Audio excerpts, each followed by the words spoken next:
Hyper belan tuh.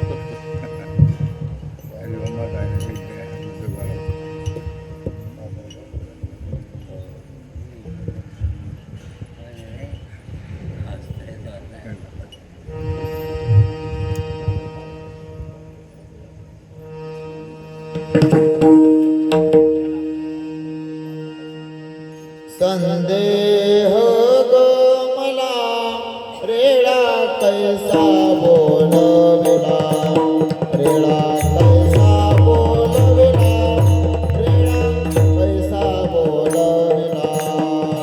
संदेह मला रेळा कैसा बोलविला, रेळा कैसा बोलविला, रेळा कैसा बोलविला. संदेह गमला रेळा कैसा बोलविला, रेळा कैसा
संदेह गमाला, संदेह गमाला, संदेह गमाला, संदेह गमाला, संदेह गमाला, संदेह गमाला,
देव कान होती निर्जीव चालविली भिंती कोरडे कागद उदकी लागोनी दे बुंद सांगा देव कान होती निर्जीव चालविली भिंती निळा म्हणे बरा द्यावा संता पायी तारा सांगा देव कान होती निर्जीव चालविली भिंती वंशी विभूषित करा नवनीरदाभात पितांबरा धरुण बिंब फलाधरोष्टात पूर्णेंदु सुंदर मुखादरविंद नेत्रात कृष्णात परम किमपि तत्त्वमहं न जाने महायोग पेटे तटे भीमरथ्या वरं पुंडरीकाय दातु मुलीन्द्रहि समागत्य तिष्ठन्त मानन्दकन्दं परब्रह्मलिङ्गं भजे पाण्डुरङ्गं पांडुरंगा करू प्रथम नमन पांडुरंगा करू प्रथम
प्रथम नमन दुसरे चरण संतांची त्यांच्या कृपादाने कथेचा विस्तारू बाबाजी सद्गुरु दास तुका लोकाभिरामं रणरंगधीरं राजीव नेत्रं रघुवंशनाथं कारुण्यरूपं करुणाकरन्तं श्रीरामचन्द्रं शरणं प्रपद्ये मनोजवं मारुततुल्यवेगं जितेन्द्रियं बुद्धिमतां वरिष्ठं वातात्मजं वानरायुधमुख्यं श्रीरामदूतं शरणं प्रपद्ये। हे दुख मंजन मारुति नंदन सुन लो मेरी पुकार पवन सुत विनती बारंबार पवन सुत विनती बारंबार। हे दुख मंजन मारुति नंदन हे दुख मंजन मारुति नंदन सुन लो मेरी पुकार पवन सुत विनती बारंबार पवन सुत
मुक्ताबाई नमो त्रिभुवन पावने मुक्ताबाई नमो त्रिभुवन पावने मुक्ताबाई नमो त्रिभुवन पावने मुक्ताबाई नमो त्रिभुवन पावने मुक्ताबाई नमो त्रिभुवन पावने मुक्ताबाई नमो त्रिभुवन पावने मुक्ताबाई नमो त्रिभुवन पावने मुक्ताबाई नमो त्रिभुवन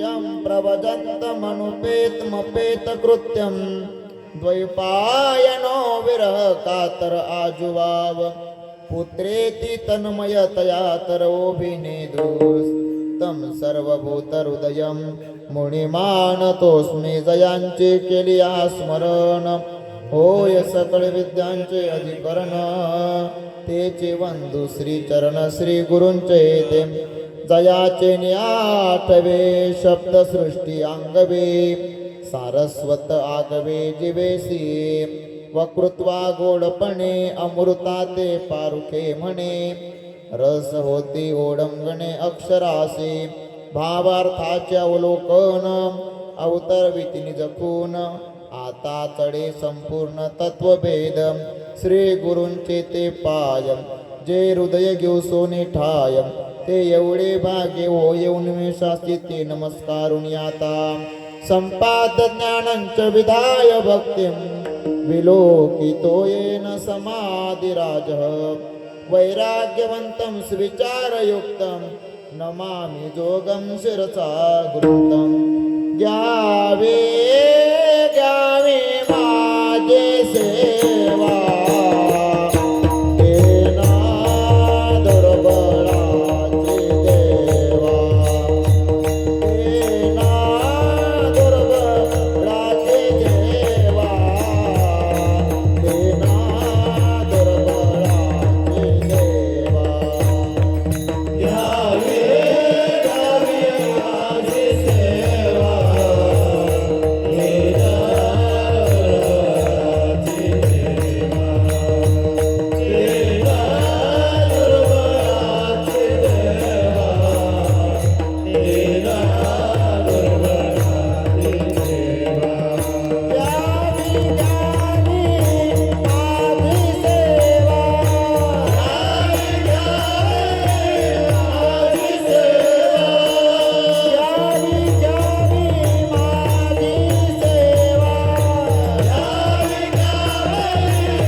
कैसा बोलविला सांगा देव कान होती निर्जीव चालविली विनती प्रस्तुत कीर्तन रूपी सेवे करता घेतलेला भंग जगदवंदनी जगद्गुरु देहो निवासी जगद्गुरु तुकोबाराय यांचे असणारे पट शिष्य म्हणजे कोण निळोबाराय. या निळोबारायांचं संतांचं अलौकिक महत्व महात्म्य महिमा वर्णन करणारा अभंग आहे. विठ्ठल विठ्ठल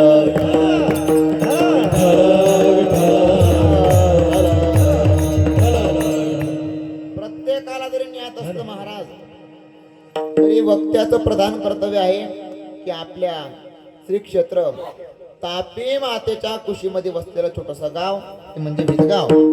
या गावामध्ये कुठल्या कारणास्तव कार्यक्रम, कारण कुठल्याही कारणास्तव कार्य असतं, जर निमित्त नसेल तर कार्य होऊ शकत नाही.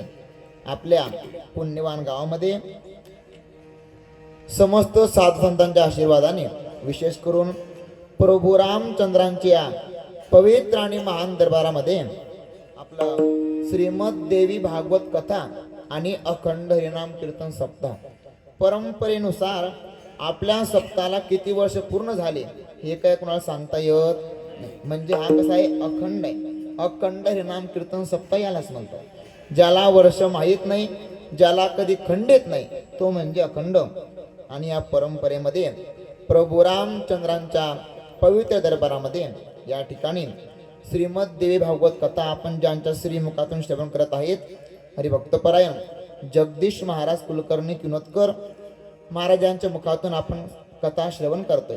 इतकंच नाही तर परंपरेनुसार आपला सप्ताहाचा काय तिसरा दिवस आणि तिसऱ्या दिवसाची सेवा सर्व ग्रामस्थांच्या वतीने भजनी मंडळाच्या वतीने ही सेवा माझ्या वाटेला आली. विठ्ठल विठ्ठल विठ्ठल. विशेष करून ज्यांची माझ्या कीर्तनाला उपस्थिती आहे, हरिभक्तपरायण दीपक महाराज जाळणेकर असतील, ज्ञानेश्वर महाराज आनोरेकर, रोहित महाराज भोलाणेकर आणि समस्त भजनी मंडळ विदगाव, समस्त बाहेरगावाची भजनी मंडळ या ठिकाणाला कीर्तनाला उपस्थित आहे महाराज. तरी माझ्या दैवा पार नाही. विशेष करून पहा, ज्यांच्याकडे आज ज्या मंडळींनी संत सेवा घेतली महाराज, सेवा घेतली, अन्नदान करणं हे काही सोपं नाही. काय ज्यांनी आज सेवा घेतलेल्या हरिभक्तपरायण ज्ञानेश्वर बाबूराव पाटील यांच्याकडे सकाळची सेवा होती आणि संध्याकाळी नंदलाल श्रीराम पाटील यांच्याकडे सेवा झाली. आणि विशेष करून ज्यांच्या ताब्यामध्ये महाराष्ट्र आहे, काय ज्यांच्या हातामध्ये महाराष्ट्र आहे, असे लोक आपल्या गावाला कधी पाहत नाही. परंतु आपलं परम भाग्य आहे महाराज, गावाचं आहे, आपलं हे सप्ताहाचं आहे की आपल्या गावामध्ये यांचा जन्म झाला नाही तर त्यांनी पूर्ण जगामध्ये त्यांचं नाव लौकिक केलं. असे हरिभक्तपरायण doctor Suhas Madhukar Warke IPS upper police महासंचालक महाराष्ट्र राज्य यांच्याच माध्यमातून या ठिकाणी श्रीमद देवी भागवत कथा होते. कथाच नाही तर यांच्याच माध्यमातून आपल्या सप्ताहाचा शेवटचा महाप्रसाद यांच्या माध्यमातून होतो महाराज. आणि यांच्या आवडील असणारे हरिभक्तपरायण वैकुंठवासे मधुकर अभिमन वारके, वैकुंठवासे लतिका अभिमन वारके यांच्या स्मरणार्थ ही मंडळी त्यांचे भाऊ असतील, आता नाव घेण्याकरता जास्त काही वेळ नाही, म्हणून त्यांच्या माध्यमातून हा सप्ताह कथा महाप्रसाद या महात्म्यांच्या या मंडळींच्या माध्यमातून होतो महाराज. हे आपल्या गावाचं कसं आहे, परम भाग्य आहे. विठ्ठल विठ्ठल.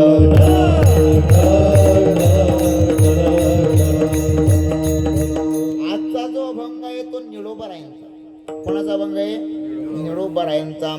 निळोबार एक संत आहेत महाराज. काय पिंपळनेर मध्ये त्यांनी वास्तव्य केलं आणि पिंपळनेर मध्ये वास्तव्य करून जगाच्या कल्याणा संतांच्या विभूती देह कष्ट भीती परोपकारी ते पंढरीची वारी करायचे. परंतु वारी करता करता त्यांना अचानक नारायण महाराज देवकर भेटले. आता नारायण महाराज कोण आहेत बरं, काही लोकांना माहित नसते. नारायण महाराज देवकर म्हणजे जगद्गुरु तुकोबारायांचे कोण आहेत, पुत्र आहेत महाराज नारायण महाराज देवकर.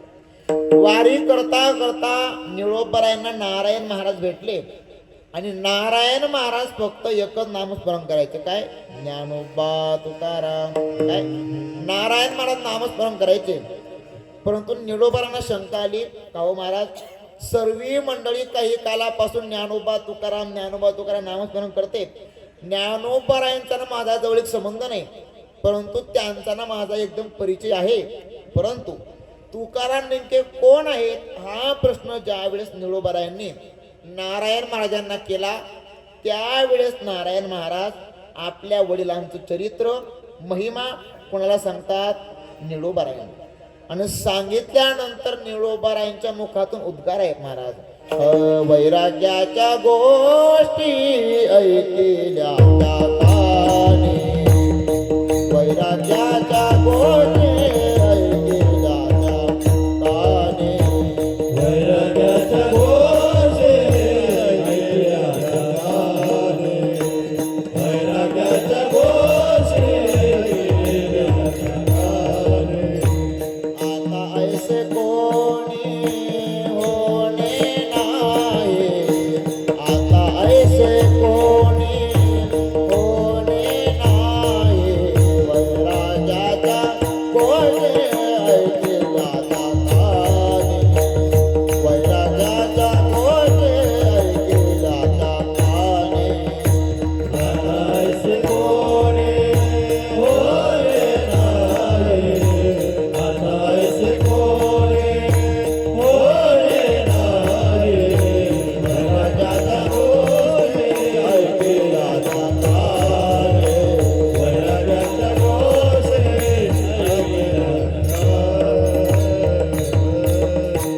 ज्या वेळेस नारायण महाराज निळोबरायांना महिमा सांगतात तुकोबरायांचा, त्यावेळेस निळोबरायांचे उद्गार आहेत महाराज. वैराग्याच्या गोष्टी ऐकल्या त्या कानी, आता ऐसे कोणी होणे नाही. कितीही झाले संत मंडळी तरी तुकोबरायांसारखा महात्मा, ज्ञानोबा सांगते संत, संतांसारखे संत महात्मे यांच्यानंतर कोणी होणार शकत नाही. कारण यांचं वैराग्य कसे महाराज चालू पुरता नाही, यांच्यामध्ये वैराग्य आहे. वैराग्य म्हणजे काय? वैराग्य शब्दाचा अर्थ म्हणजे काय? जगामध्ये जितके विषय आहेत, जगामध्ये जितक्या वस्तू आहेत, त्या सर्व वस्तूंचा त्याग करणं आणि फक्त जगाच्या मालकाकरता, त्याची उद्धाराकरता तळमळ करणं याला म्हणतात वैराग्य.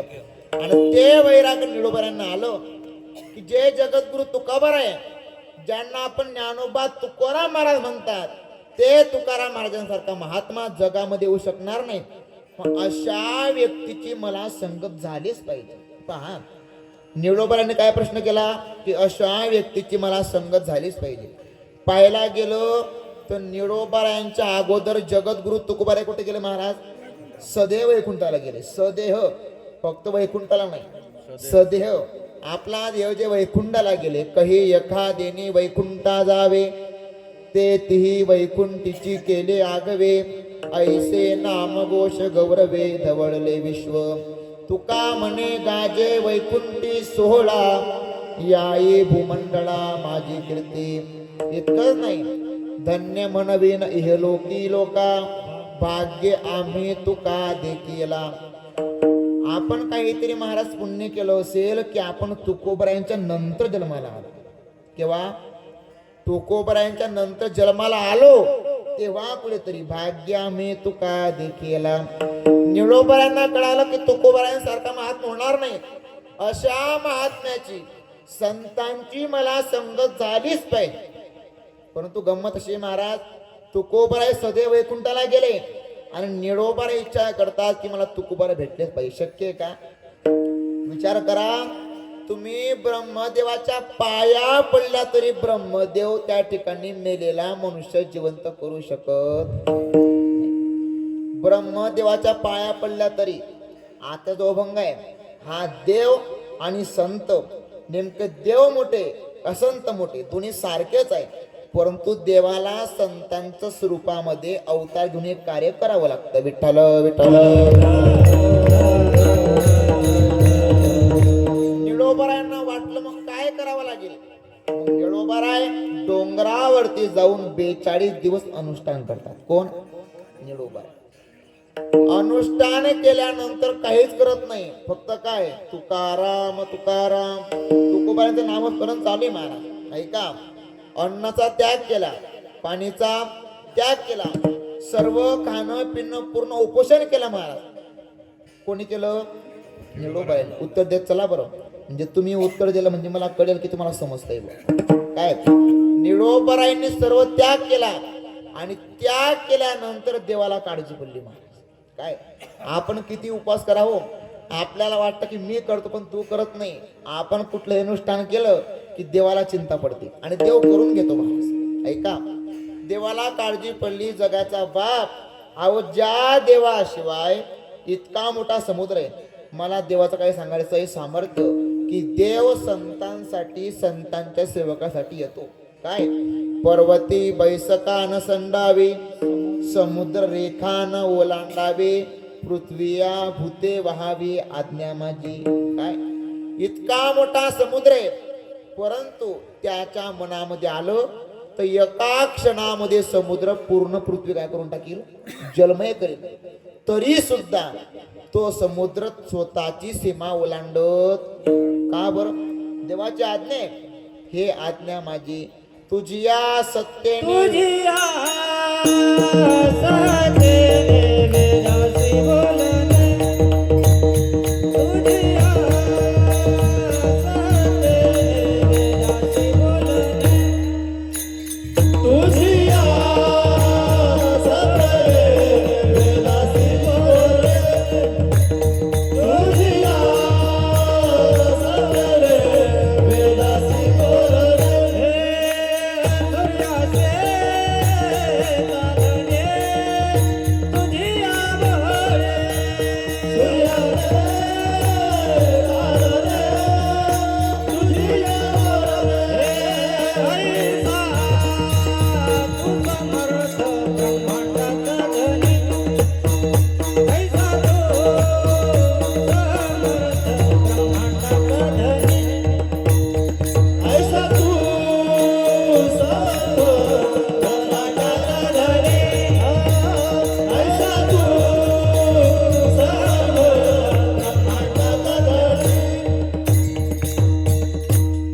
ब्रह्मांडाचा कोण आहे? धनी आहे. तुझिया सत्तेने वेदासी बोलणे, सूर्यासी चालणे तुझिया बडे. देवा जर तुझी आज्ञा असली तरच सूर्य उगवतो, नाहीतर सूर्य उगवत नाही. असा जगाचा बाप म्या बोलविला वेदू बोले, म्या चालविला सूर्य चाले आणि म्या हालविला प्राणू हाले. जो जगाचे चाडिता असा देव निडोबारायांसाठी त्या ठिकाणी आला. महाराज ऐका, जगाचा बाप आहे, ब्रह्मांडाचा कोण आहे? धनी आहे, मालक आहे. आणि तो देव निडोबारायांसाठी आला आणि आल्यानंतर गंमत अशी महाराज, देवाने आपलं सामर्थ्य सांगण्याकरता सुरुवात केली.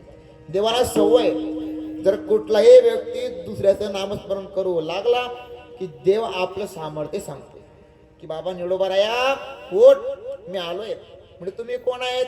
तुझं लागीत बोलविल कोण, तुझं लागीत बोलविल कोणी, हे तुझं लागीत बोलविल कोणी, तुझं लागीत बोलविल कोणी. परतीला वाचुनी आला सीता, परतीला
निडोबार आहे.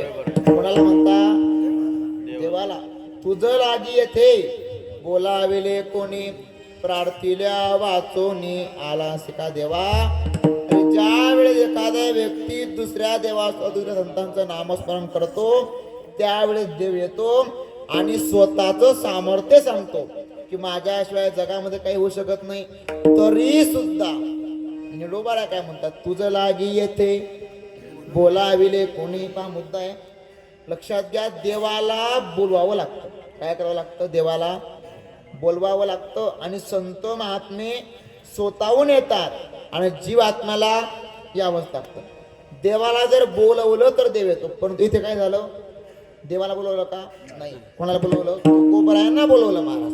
परंतु देव आले आणि निळोबा काय म्हणतात, देवा मी तुला काही ओळखत निळा म्हणे आम्ही न ओळखो जी देवा तू कयाचा धावा करीत असो. महाराज देवाने हात जोडले आणि देव निळोबाराच्या चरणावरती मस्तक ठेवू लागला. निळोबाराया, अहो तुमच्या सारखा शिष्य जगामध्ये पहिल्यांदा पाहिला की या ठिकाणी जर देव जर कोणाकरता येत असेल, ऐका, आपल्याकरता आपण थोडी काही सेवा केली आणि आपल्यासाठी जर देव अचानक आला तर आपण देवाला काय मागे सांगता येत.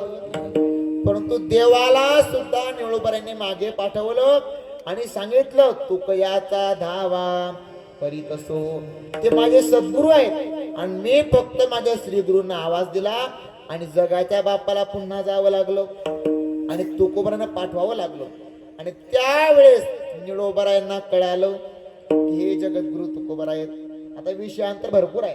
काही लोकांना प्रश्नच आहे काय, प्रत्येक शब्दामध्ये कीर्तनकाराचा कुठला ना कुठला प्रश्न निर्माण होतो. प्रश्न कसे आहेत की निळोबारायांसाठी जगद्गुरु तुकोबारा आले, फक्त निळोबारांसाठी आले का? नाही. सर्वांना माहिती आहे, मी फक्त उच्चार करतो काय, निळोबारायांसाठी जगद्गुरु तुकोबारा आहे. दुसऱ्यांदा आपल्या मुलीसाठी, कोणासाठी? भागीरथी करी धावा बाबा गेले कोण्या गावा. भागीरथी ताईंसाठी तुकोबाराय आले. आणि तिसरे म्हणजे संताजी महाराज जगनाळे. 3 लोकांसाठी जगद्गुरु तुकोबाराय आले. आणि ज्या वेळेस निळोबारांना कळालं की वैराग्याच्या गोष्ट ऐकल्या त्या कानी आता ऐसे कोणी होणे नाही, म्हणे या संतांचं महात्म्य, या संतांचा महिमा लोकांपर्यंत पोहोचला पाहिजे.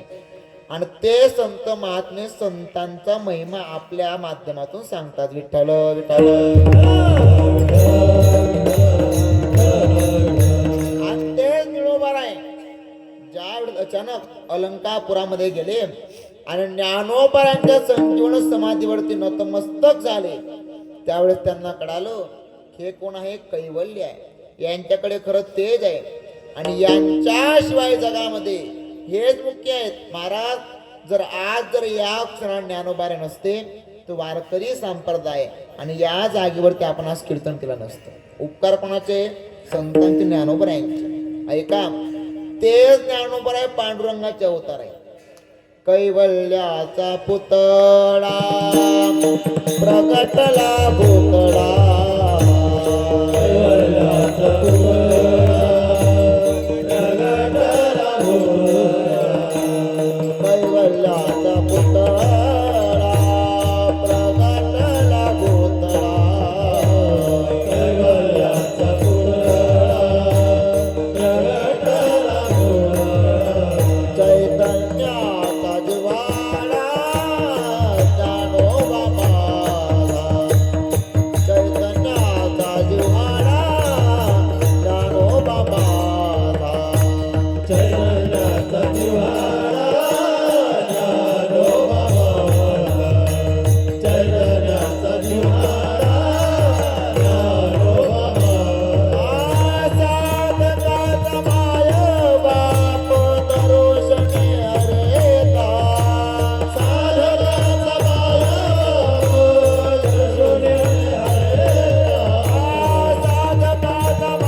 संजीवन समाधीवरती नतमस्तक झाले.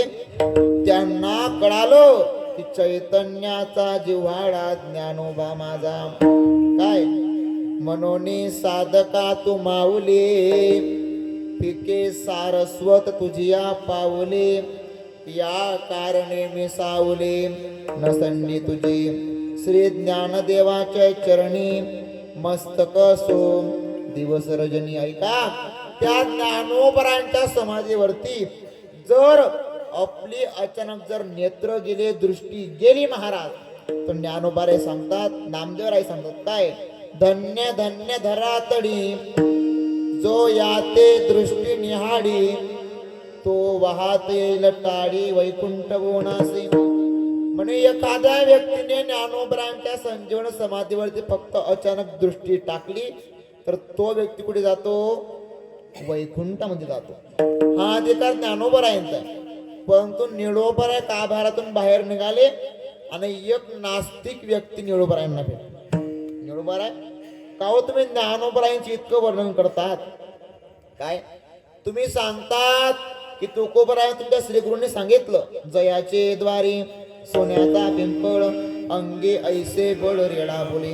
प्रत्येकाच्या मनामधला हाच प्रश्न आहे. काय त्या नास्तिक व्यक्तीने निळोबरायांना प्रश्न केला, निळोबराया का हो तुम्ही सांगतात तुमच्या श्रीगुरूंनी ते सांगितलं की जयाचे द्वारी सोन्याचा पिंपळ, का हो ज्ञानोबरांच्या दारामध्ये सोन्याचा पिंपळ आहे का? सांगा बरं, कोणाला माहित आहे? ज्ञानोबरांच्या दारामध्ये सोन्याचा पिंपळ आहे का? काही लोक म्हणतील, परमार्थिक म्हणतील हो महाराज आहे, परंतु काही म्हणतील महाराज नाही. कारण काही लोक अंतर्दृष्टीने पाहतात, काही लोक बाह्य दृष्टीने पाहतात. परंतु सोन्याचा पिंपळ का म्हणतात? कारण त्या पिंपळाला ज्ञानोबरांच्या आईने 1.25 लाख प्रदक्षिणा केल्या आणि त्या पिंपळाला प्रदक्षिणा केल्या म्हणून 4ही देव त्यांच्या उदरामध्ये जन्माला आले. विठ्ठल विठ्ठल संत पाहायचे असतील तर संत अंतर्दृष्टीने पाहावे लागतात. नाही तर बाह्य दृष्टीने कोणी एखादा मनुष्य कपडे घालू शकतो आणि स्वतःला साधू म्हणू शकतो, परंतु त्याला साधू म्हणता येईल का? नाही. मग निळोबा म्हणता बाबा सोन्याचा पिंपळ आहे, परंतु तुला संतांच्या शब्दावरती विश्वास ठेवा लागेल. संतांचे पायी हा माझा विश्वास, सर्व भावे दास झालो त्यांचा. जर तू संतांच्या शब्दावरती विश्वास ठेवून अंतर्दृष्टीने ते पिंपळ पाहिलं तर तुला सोन्यात दिसेल. आणि संतांच्या शब्दावर जर विश्वास ठेवलाच नाही आणि बाह्य दृष्टीने पाहिलं ते झाड आहे तर झाडच दिसणार आहे. विठ्ठल विठ्ठल निळोबा आहे, चला काही हरकत नाही. आम्ही एका वेळेस अंतर्दृष्टीने तो पिंपळ पाहू शकतो. का हो तुम्ही ज्या ज्ञानोबरायांचं वर्णन करतात, ज्ञानाचा सागर सखा माझा ज्ञानेश्वर, कोण आहे ते? समुद्रामध्ये किती खोली आहे, किती पाणी आहे कोणाला माहित? त्यांनी अंदाज लावला, तो अंदाज कसा आहे? चुकीचा आहे. ज्ञानाचा सागर असा साखर आळंदीमध्ये आता सुद्धा वाहतो. काय तुम्ही आळंदीमध्ये गेले, कुठलाही विद्यार्थी होतो किंवा व्यक्ती असो, आळंदीमध्ये गेल्याबरोबर त्याला झोपच लागते महाराज. काय बरं? त्या ठिकाणी ज्ञान आहे. ज्या ठिकाणी ज्ञान आहे त्या ठिकाणी झोप लागते आणि ज्या ठिकाणी ज्ञान नाही त्या ठिकाणी झोप लागत नाही. कारण ज्ञान आहे. ज्ञान पोचण्याची शक्ती आपल्यामध्ये नाही, सामर्थ्य आपल्यामध्ये नाही. काहून निळोबा आहेत तुम्ही म्हणतात ज्ञानोबा सामर्थ्यवान आहेत, साधकाचे मायबाप आहेत, परंतु मला सांगा त्या ज्ञानोबरांनी रेड्याच्या मस्तकावरती हात ठेवून ऋग्वेद बोलवला की नाही? म्हणे खरंय. म्हणजे तुम्ही एक काम करा, तुम्ही ज्या ज्ञानोबरांचं वर्णन करता ना त्या ज्ञानोबरांनी रेडा बोलवला का? पण कुठलाही व्यक्ती केव्हाही रेडा बोलू शकत नाही, काहीतरी कारण असलं पाहिजे. मला खूप मोठा संधी आहे, प्रश्न आहे, भ्रम आहे की ज्ञानोबरायांनी त्या ठिकाणी रेडा बोलवला नाही. पाहायला गेलो तर जगद्गुरु तुकोबरायांचे गाथ्याचे अभंग 4000 नाहीत तर किती आहेत? 10,000 आहेत. किती? 10,000. परंतु तुकोबरांना जाऊन किती वर्ष झाले, तेव्हापासून ते गाथ्याचे अभंग काही लोकांना नेले, काही फळकरांनी पुन्हा मिक्स केले, तेव्हापासून आतापर्यंत आपल्याजवळ 4000 पडले. त्याच्यामध्ये आपण म्हणतो का हो अभंग गाथ्यामध्ये नाहीच म्हणतो की नाही आपण? कारण काही मंडळींनी आपले स्वतःचे अभंग मिक्स केले. ज्ञानोबरायांनी ओव्या लिहिल्या की नाही? परंतु शांती ब्रह्म एकनाथ महाराजांनी शुद्धीकरण काय केलं? मग ज्ञानेश्वरी अशुद्ध होती का? प्रश्न आहे की नाही? परंतु ज्ञानेश्वरी अशुद्ध नाही, त्याच्यामागे कारण भरपूर आहे. कारण काय? की ज्ञानोबरायांना ही ज्ञानेश्वरी जगापर्यंत पोहोचवायची होती, हे पहिलं काय. दुसरं कारण काय? लोकांना आतापर्यंत ज्ञानोबरांची संजीवनी समाधी सापडलीच नाही, म्हणून ते सापडावी, लोकांसमोर यावी, ते म्हणजे दुसरं कारण. आणि तिसरं कारण म्हणजे ज्ञानेश्वरीमध्ये अशा काही ओव्या आहेत की त्या ओव्यांचं अनुष्ठान केलं, ओव्यांना सिद्ध केलं, तर त्याच्या माध्यमातून आपल्याला सोनं सुद्धा तयार करता येतं. अशा ज्ञानेश्वरीमध्ये ओव्या आहेत. मग नाथ महाराजांनी काय केलं?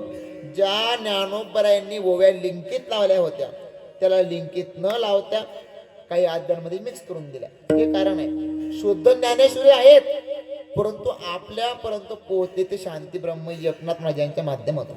का हो? ते ज्ञानोबराय तुम्ही सांगता ज्ञानोबरांनी रेडा बोलवला, तुम्ही सांगता ज्ञानोबरांनी ज्ञानेश्वरी लिहिली, पण झालं केव्हा? भूतकाळामध्ये. केलं म्हणजे काय आहे? भूतकाळ आहे. ज्ञानोबरांनी केलं होतं, हा भूतकाळ आहे. परंतु तुम्ही मान्यता करता कशावर? काही लोकांना भ्रम आहे. काही लोक म्हणतात महाराज की तुकोबारांचा काय झाला? खून झाला. काही काही म्हणतात, काही नास्तिक लोक असतात, काही म्हणतात. परंतु त्याच्या करता आपल्याला त्या संतांच्या शब्दावरती विश्वास ठेवावा लागतो. जर आपण आपल्या आई वडिलांवरती जर विश्वास ठेवलाच नाही तर आपण मान्यच करणार नाही माझ्या आपल्या आई वडिलांना. मग संतांनी भरपूर सांगितले. काय सांगितलं? आता प्रश्न भरपूर आहेत. विठ्ठल विठ्ठल. ज्ञानोबरायांच्या ज्यांनी ज्ञानेश्वरी शुद्ध केली ते शांती ब्रह्म एकनाथ महाराज यांचं चिरंजीव पद आहे. काय आहे? चिरंजीव पद. काय चिरंजीव पदामध्ये? नको नको स्त्रियांचा सांगात, नको नको स्त्रियांचा परमार्थ, नको नको स्त्रियांचा एकांत, करीती आघात पुरुषासी किंवा वैराग्य पुरुष देखुनी, त्याचे स्तुती करीती जनी, एक सन्माने करुणी पूजे लागुनी पेनिती. आता हे मला असं वाटतं मी प्रत्येक कीर्तनात बोलतोच. काय मला सवय आहे, कारण काही लोकांना माझं कीर्तन पचत नाही. आणि जरी नाही पचत तरी मला काही हरकत नाही, कारण मी देवाकरता कीर्तन करणार आहे, लोकांकरता कीर्तन करणारा नाही. आम्ही एकच आहे महाराज. आम्ही स्वस्तीचे लोक, संप्रदायाची मंडळी आहे. आम्ही संतांनी सांगितलं तेच ऐकतो. लोक काय सांगता आम्ही ऐकत नाही. आता आम्ही एकदम विरोधामध्ये सर्वीकडे तेच चालू आहे. लोकांना तेच आवडतं. काय कीर्तनाचे काही नियम आहेत, काही परंपरा आहेत. विषय फाकलाही मलाही माहित आहे आणि तुम्हालाही समजले. काय सगुण चरित्रे परम पवित्रे सादर वर्णावी, सज्जन वृंदे मनोभावे आज बंदावे, जेने करुणी मूर्ती टसावी अंतरे श्रीहरीची, ऐसी कीर्तन मर्यादा आहे संतांच्या घरीची. किंवा भक्ती ज्ञान विरहित इतरा गोष्टी न कराव्या, प्रेम भरे वैराग्याच्या युक्ती विवराव्या. काय ही परंपरा आपली. मी का सांगतोय? कारण सर्वीकडे तेच चालू आहे. परंतु हा जो बाबांचा जो भाग आहे नामदेव बाबांचा, या भागामध्ये अजूनपर्यंत ते काही चुकीचं काम झालेलं नाही आणि व्हायला नको. कारण याच्या पुढे सांगता येत नाही. आता आम्ही आहे, नंतर नाही, परंतु होऊ शकतं. म्हणून सांगण्याचा एकच मुद्दा आहे की जे आपल्या परंपरेत, जे शास्त्रानं, जे संतांनी सांगितलं ते आपण ऐकलं पाहिजे. काय ऐकलं पाहिजे? तुम्ही संत माय बाप कृपावंत. संत कोण आहेत? आपले माय बाप आहे. मग आपण मायाबापांचं ऐकतो का? विशेष पाहायला गेलो तर या ठिकाणी जितकी किंमत आपल्या आई वडिलांना नाही तिथल्या जास्त पटीने किंमत संतांना. का बरं? पक्षिनी पक्षिया रे निरंजनी वनी, पिलिया कारणे रे गेली तारया दोन्ही, अवचिती सापडली एका पारधिया लागोनी. परिये दे मदालसा सोहम जो जो रे बाळा निज ध्यानी निज पारी लक्ष लागू दी डोळा. ती मदालसा माता म्हणते माई बाप जन्म दिला खरं आहे, ते प्रारब्ध आहे, प्रारब्ध क्रियमान आणि संचित आहे. जन्म देत आहे खरंय, परंतु त्यांच्या माध्यमातून ते अपेक्षा करतात की जन्म दिल्यानंतर यांनी आम्हाला काय केलं पाहिजे, वागवलं पाहिजे, अपेक्षा करतात की नाही. परंतु महाराज संतांजवळ अपेक्षा नाही. ऐका, एका दिवशी आपण रस्त्याने चालत राहिलो, पायामध्ये चप्पल नाही आणि जास्त चालल्यामुळे वरून सूर्यदेव तपतोय, ऊन तपतय आणि आपले डोळे काय करता, जळजळ करता की नाही. आणि किरानंतर आपण काय करतो, मग डोळे जळजळ करतात, परंतु तूप कुठे लावतो, पायाला लावतो. का बरं? आता पायाचा आणि डोळ्याचा काही संबंध आहे का? अंग भिन्न आहे, परंतु पायाला तूप लावल्यानंतर शांती कोणाला मिळते, डोळ्यांना. तोच विषय आहे. संत जिथपर्यंत सुखी होत नाही, जिथपर्यंत हे जगी सुखी होत नाही, तिथपर्यंत संत महात्मे सुखी होणार नाही. विठ्ठल विठ्ठल. महाराज योग विंचू पाण्यावरती तरंगायचा. संतांचा स्वभाव काय सांगा, काय?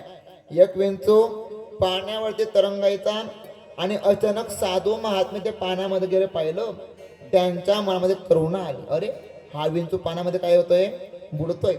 मग त्या संत महात्म्यांनी तो विंचू आपल्या हातावरती घेतला. पहा बरं, विंचू आपल्या हातावरती घेतला आणि त्या विंचूने आपला धर्म केला. महाराज काय? त्याने डंक मारला. कोणी मारली? विंचू. मी कोणाला बोलत नाही बरं, फक्त लक्ष द्या. त्या विंचूने डंक मारल्यानंतर तो स्वतःहून खाली पुन्हा पाण्यामध्ये गेला. पुन्हा त्या संतांनी, त्या महात्म्याने पुन्हा त्या विंचू हातामध्ये घेतलं, त्याने पुन्हा डंक मारली. असं भरपूर वेळेत चाललं आणि एक व्यक्ती अचानक आला आणि त्याने त्या ठिकाणी साधू महात्म्याला प्रश्न केला, का हो महाराज, तो विंचू आहे त्याने डंक मारल्यानंतर त्रास कोणाला होतोय, तुम्हाला त्रास होतोय. मग तो विंचू तुम्हाला त्रास देतो आहे, तरी सुद्धा तुम्ही त्याला हातावर का घेतात? मग पहा, त्या साधूचं गोड उत्तर आहे महाराज, फक्त तुम्ही झोपू नका, मग त्यांनी तुम्हाला गोड उत्तर कळेल. काय साधूचं गोड उत्तर काय आहे? म्हणे बाबा, विंचू त्याचा धर्म कधी सोडणार नाही. मग मी माणूस आहे, मी संत आहे, मी साधू आहे, मग मी धर्म, माझा खरा धर्म का सोडू? संतांचं कामच आहे. तेनेची पंथे चालू जाता न पडे गुंता कोठे. काही ज्ञानोबा म्हणतात, मार्गाधारे वर्तावे, विश्वये मोहरे लावावे, अलौकिक नोहावे लोकाप्रती. अहो, जे लोक चुकीच्या मार्गाला गेले ना, त्या लोकांना तुम्ही चांगल्या मार्गावरती आणा. आता कोणते लोक गेले? भरपूर गेले, मला तर काही सांगायचं नाही. परंतु परंपरा अशी, या नारदाच्या गादीवरती परंपरेने जर कीर्तन परंपरा जर चालली, तर या ठिकाणी कुठलाही व्यक्ती आपल्याला बोट करून बोलू शकत. काही परंपरा आहे, या गादीवरती कुठल्याही स्त्रीने कीर्तन करू नये. आता काही महिलांना प्रश्न असाईल, प्रत्येकाला प्रश्न आलाच पाहिजे, आणि ज्याला अजून प्रश्न पाहिजे असतील ते मला नंतर कीर्तन धरायला विचारू शकतात. तितकं आपल्याकडे आहे म्हणून आपल्याला बोलता येतं. काय महाराज, आता काही लोकांना प्रश्न असा आहे, का हो महाराज, तुम्ही सांगतात महिलेने कीर्तन करू नये, मग मुक्ताबाईने कीर्तन केलं नाही का? जनाबाईने कीर्तन केलं नाही का? सखुबाईने कीर्तन केलं नाही का? महाराज, 4 वेद आहे, 6 शास्त्र आहेत, 18 पुराण आहेत, आणि इतर काही लोकांनी अजून ग्रंथ निर्माण केले, आणि आपली वारकरी प्रस्थांतरे वेगळी. एखाद्या ग्रंथामध्ये तुम्ही फक्त मला सांगून द्या की या संत महिलेने कीर्तन केलं. ज्या वेळेस तुम्ही मला सांगणार त्या क्षणाला मी कीर्तन करणं काय करेल, डायरेक्ट बंद करेल. कारण आम्ही अगोदर कीर्तन करणं सोपं नाही महाराज. या व्यासपीठवरती येऊन बोलण्याकरता अगोदर काहीतरी करावं लागतं. आता मी प्रत्येक कीर्तनात सांगतो, व्यासपीठवरती येऊन लोकांना ज्ञान पाजणं याच्याकरता घासावी लागते. तलवारीला घासल्याशिवाय कुठली तलवार लागत नाही, आणि जर घासली तरच ते स्वतःच्या समोरच्या व्यक्तीवरती वार करू शकते. केव्हा घासली तर. आणि बोसट तलवारीने जर लोकाला वार केला तर पूर्णपणे वार होऊ शकत नाही. या जागेवरतून बोलणं म्हणजे काहीतरी विचारपूर्वक बोलावं लागतं. नाही तर काही काही लोकांना सवय महाराज, आम्ही भरपूर पाहतोय, छोटं काही बोललं की व्हिडिओ काढायचा, मागचं पुढचं जॉईन करायचं आणि तो व्हायरल करून द्यायचा. परंतु तितकंही आमच्याकडे सामर्थ्य आहे की आम्ही त्याला तोंड देऊ शकतो. का बरं? या व्यासपीठावरती परंपरेने आदिशक्ती मुक्ताईने कीर्तन केलं नाही, जनाबाईने कीर्तन केलं नाही. जितक्या महिला संत आहेत, वारकरी संप्रदाय एकच सांगतो, महिलेने परमार्थ करावा. काय? तुम्ही ज्ञानेश्वरी कंठस्थ करा, गाथा कंठस्थ करा, काय 4 वेद पाठांतर करा, एकांतामध्ये राहून स्वतःच्या मुलाला तुम्ही भागवत सांगा, ग्रंथ सांगा. परंतु या गादीवरती उभं राहून कीर्तन करणं म्हणजे एकदम नालायकपण आहे. विठ्ठल विठ्ठल विठ्ठल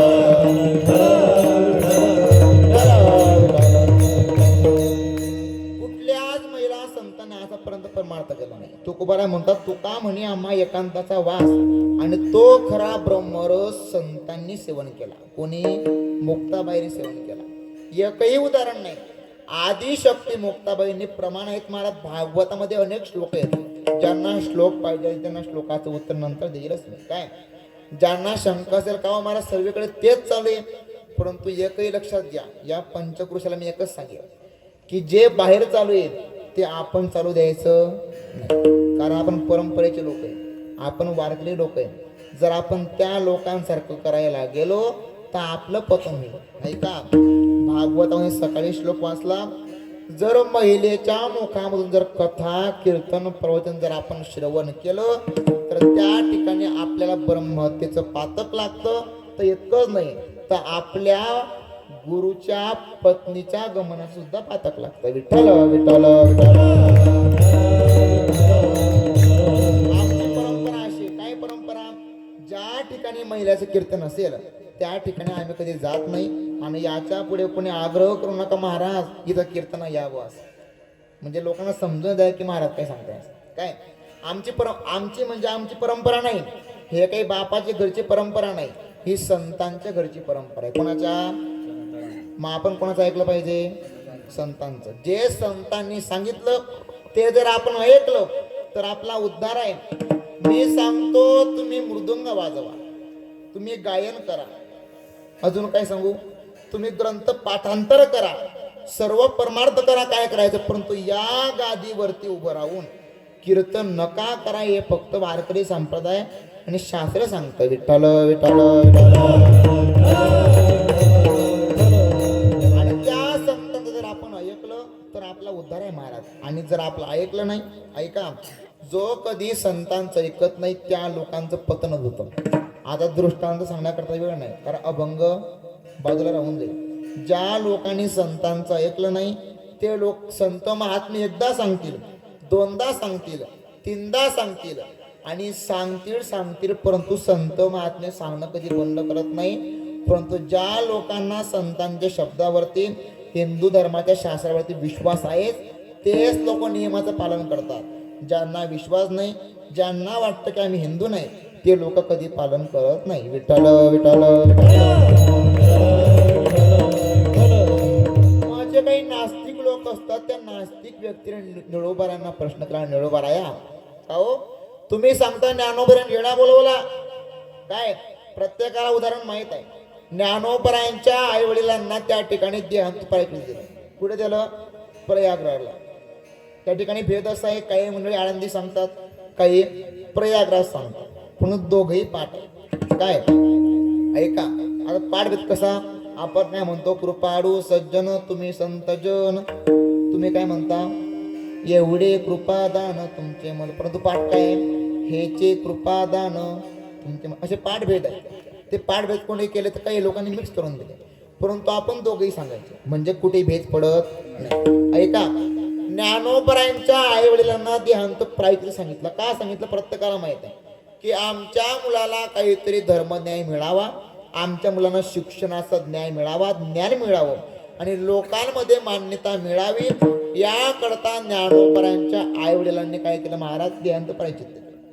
सर्वांना कथा भाग माहित आहे. ज्ञानोबरांना किती लोकांनी त्रास दिला हे प्रत्येकाला माहित आहे. परंतु ऐका, ज्ञानोबरांना वाटलं ज्या कारणास्तव आपल्या आईवडिलांनी, आपल्या संतांनी आपल्यासाठी देह त्याग केला त्यांचं आपण ऐकलं पाहिजे. त्यावेळेस ज्ञानोबराय, निवृत्तीनाथ, सोपानदेव आणि मुक्ताबाई कुठे गेले? पैठणला गेले. तिथं खूप मोठी धर्मसभा होती. तिथं सांगितलं की पैठणच्या सभेने अगोदर आमच्या आईवडिलांना सांगितलं, जर तुम्ही देहांत प्रायश्चित्त केलं तर त्याच वेळेत तुमच्या मुलांना खरा न्याय मिळेल. कुणी सांगितलं? महाराज धर्मसभेने सांगितलं. आणि सांगितल्यानंतर म्हणे आमच्या आई वडिलांनी काय केलं? देहांत प्रायश्चित्त केलंय, आता आम्हाला तुम्ही काय द्या? न्याय द्या. ती त्यामध्ये काही मंडळी आली, कारण प्रत्येक क्षणामध्ये केव्हा ना केव्हा अशी मंडळी असते. परंतु त्या लोकांना नंतर कळतं महाराज की हे लोक सामान्य नाही. ते म्हणू लागले, अरे तुम्ही संन्यासाचे पोरं आहेत, तुम्हाला न्याय मिळू शकत नाही. आम्ही काही शब्द काढला, काही तुमच्या वडिलांनी काय केलं? देहांत प्रायश्चित्त केलं, परंतु मला न्याय मिळणार नाही. तितक्यामध्ये ज्ञानोबारांचे उद्गार आहेत महाराज. ज्ञानोबराय म्हणतं, बाबा अहो तुम्ही असे का करता? तुम्ही सांगितलं की तुमच्या आई वडिलांनी पहिलं महाराज नियम सांगितला, म्हणजे तुम्हाला अगोदर शिक्षा म्हणून ब्रह्मगिरीची प्रदक्षिणा करावी लागेल. कोणाला?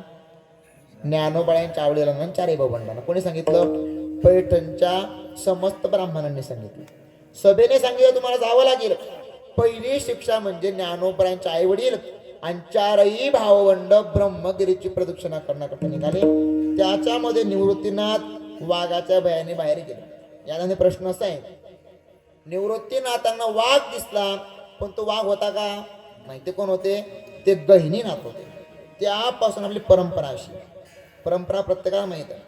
आणि ते शिक्षा पूर्ण झाली, पुन्हा आळंदीला आले. आणि आल्यानंतर त्यांनी पुन्हा सांगितलं की तुमच्या मुलांना न्याय मिळावा असं जर वाटत असेल तर तुम्हाला देहांत प्रायश्चित्त करावं लागेल. सांगितलं महाराज. ज्ञानोबरायांच्या आई वडिलांनी देहांत प्रायश्चित्त केलं आणि नंतर पुन्हा ज्ञानोबराय आळंदीमध्ये आले आणि सांगितलं की तुमचं सर्व नियमावली आम्ही काय केले? पूर्ण केली. आता सांगा काय करायचं? म्हणजे काय करायचं? तुम्हाला आम्ही पुन्हा शिक्षा देऊ. ज्ञानोबराय म्हणाले, तुम्ही आम्हाला शिक्षा देऊ नका. अहो जरी सर्वांचं शरीर जरी वेगळं असतं, काय सर्वांचं शरीर जरी वेगळं असलं तर सर्वांचा आत्मा कसा आहे? एकच आहे. सर्वाभूते पाये एक वासुदेव. सर्वांमध्ये एक अहम ब्रह्मास्मी वृत्ती प्रत्येकामध्ये. शरीर वेगळं आहे, तोंड वेगळं आहे, चेहरा वेगळा, अनेक क्रिया वेगळ्या असतील, परंतु आत्मा मात्र एकच आहे. लक्षात घ्या. ज्ञानोबरायांनी सांगितलं. तितक्यामध्ये त्या ठिकाणी एक ब्राह्मण आले, एक व्यक्ती आली आणि आल्यानंतर त्या व्यक्तीने सांगितलं, का हो तुम्ही सांगता शरीर वेगळे आहेत परंतु आत्मा मात्र एक. म्हणजे पुरावा काय? कारण कुठल्याही व्यक्तीला पुराव्याशिवाय जमत नाही. म्हणजे त्याने असंच सांगितलं. काय सांगितलं? पुरावा सांगितलं. काय पुरावा? म्हणे इतका मोठा रेडा आहे, त्या रेड्याच्या पाठीवरती जर आम्ही चाबूक मारले तर तुमच्या अंगावरती उमटतील का? म्हणे सांगण्याची शक्यताच नाही, उमटतीलच. महाराज त्या व्यक्तीने रेड्याच्या पाठीवरती काय मारले? सुळ मारले, चाबूक मारले. प्रमाण आहे. मारितिया सुळ रेड्याचे पाटे तोची ओढ उमटे ज्ञानदेव. ज्या वेळेत त्या रेड्याच्या पाठीवरती चाबूक मारावे, सुळ मारावे, तेच ओढ ज्ञानोबरांच्या पाठीवरती उमटू लागले. तितक्याच वेळामध्ये मुक्ताने आवाज दिला, हो मारू नका, माझ्या त्याला काय होतोय? त्रास होतो. महाराज परंतु काही लोक विचार करणारे असतात, तंत्रज्ञान म्हणणारी असतात. ते म्हणतात अहो यांचे वडील काहीतरी बंगाली विद्या शिकून आली असते म्हणून काय झालं, यांच्या अंगावरती वळव म्हटलं. बरं काय हरकत नाही. म्हणजे दुसरा पुरावा काय? म्हणजे सर्वांचा आत्मा एकच आहे, शरीर मात्र वेगळं आहे, भिन्न आहे. म्हणून एक काम करा, इतका मोठा रेडा आहे, त्या रेड्याच्या मुखातून आम्हाला काहीतरी श्रुती तज्ञ उच्चार तुम्ही उच्चारून द्या. म्हणजे काय उच्चारायचा? म्हणजे सर्वात कठीण वेद म्हणजे ऋग्वेद आहे. म्हणे त्या रेड्याच्या मुखावर तुम्ही काय करा? ऋग्वेद वदवून दाखवला. ऐका महाराज, ज्ञानोबाराय फक्त रेड्याजवळ गेले आणि रेड्याजवळ गेल्यानंतर त्या रेड्याच्या मस्तकावरती ज्ञानोबारांनी फक्त हात ठेवला आणि पहिला शब्द उच्चारला. काय? बोल. किती शब्द आहेत महाराज? बोल शब्द बोलता बरोबर रेडा त्याला काही जमत नाही. सर्वीकडे जगामध्ये सर्कसी आहेत महाराज, आहे ना सर्कसी? जगामध्ये सर्व प्राणी त्या ठिकाणी राहतात, परंतु रेडा कधी राहत? असा रेडा ज्ञानोबारांनी फक्त हस्तकृपा केली. संतांच्या काही कृपा पुढे सांगणार आहे मी. ज्ञानोबारांनी फक्त स्पर्श केला, बोल शब्द बोलता बरोबर काय झालं महाराज? रेड्या मुखे वेद वदविला, गर्वद्विजांचा हरविला, शांती रूपी प्रगटला ज्ञानोबा माझा. त्या द्विजांना गर्भ झाला होता आणि त्यावेळेस त्यांचा संदेह, त्यांचा गर्व त्या क्षणाला, त्या वेळेला नष्ट झाला. आणि हे दृष्ट निळोबारायांनी पाहिलं महाराज. या लोकांना संदेह होता की ज्ञानोबा काय करू शकत नाही, ज्ञानोबाने वेळा बोलवलाच नाही, परंतु यांचा सुद्धा संदेह काय झाला, दूर गेला, नष्ट झाला. तेच निळोबाराय अभंगाच्या प्रथम संदेह गमला, संदेह गमला, संदेह गमला, संदेह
संदेह गमला.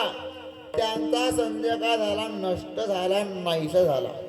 कारण त्यांच्या मनात शंका होती, संदेह होता, ते ज्ञानोबा रेडा बोलवू शकत नाही. मग तेव्हा त्यांना कळालं, संदेह गमला, रेडा कैसा बोलविला. कैसा बोलविला तर ज्ञानोबाने स्पर्श केला, हस्तकृपा केली. काय केली महाराज, हस्तकृपा. संतांच्या काही कृपा असतात. संत महात्मे, काही संत असे संत महात्मे सांगत फक्त आचरण करतात.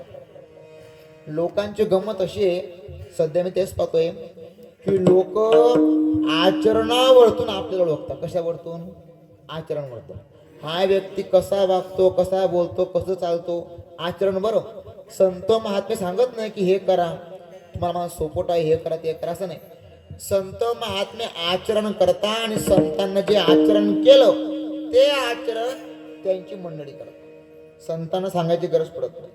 आणि ते आचरण संत महात्मे सांगतात. मला काय सांगायचं, हस्तकृपा. ज्ञानोबरायांनी हस्तकृपा केली, रेडा ऋग्वेद बोलू लागला. ज्ञानोबरायांनी नेत्रकृपा केली. नेत्रकृपा कोणावरती केली, प्रत्येकाला माहिती, रेड्यावरच केली. ज्ञानोबरायांनी शब्दकृपा केली. कोणावर केली, रेड्यावरच केली. ज्ञानोबरायांनी स्पर्श कृपा केली, म्हणजे हस्तकृपा केली. कोणावर केली, रेड्यावर केली. आणि इतकंच नाही तर ज्ञानोबरायांनी कृपा केली. कृपादान केले संती कल्पांते सरेना. तोच रेडा महाराज ऐका, काही ठिकाणी ज्ञानोबरायांनी फक्त त्या दगडाला स्पर्श केला, तो आज दगडा करता दगडांचं मंदिर आहे. कशा करता, दगडा करता दगडांचं मंदिर आहे. आहो रेड्या करता मंदिर आहे. कशामुळे बरं, कृपा दान केले संत कल्पांती सरेना. किती कल्प झाले तरी संतांची कृपा संपत नाही आणि लोकांची कृपा संपल्याशिवाय राहत नाही. विठ्ठल विठ्ठल.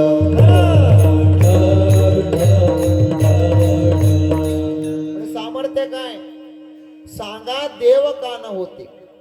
म्हणे देवानं जर विचार केला की मला ज्ञानेश्वरी लिहायचे, तरी सुद्धा देवाला ज्ञानेश्वरी लिहिता येणार.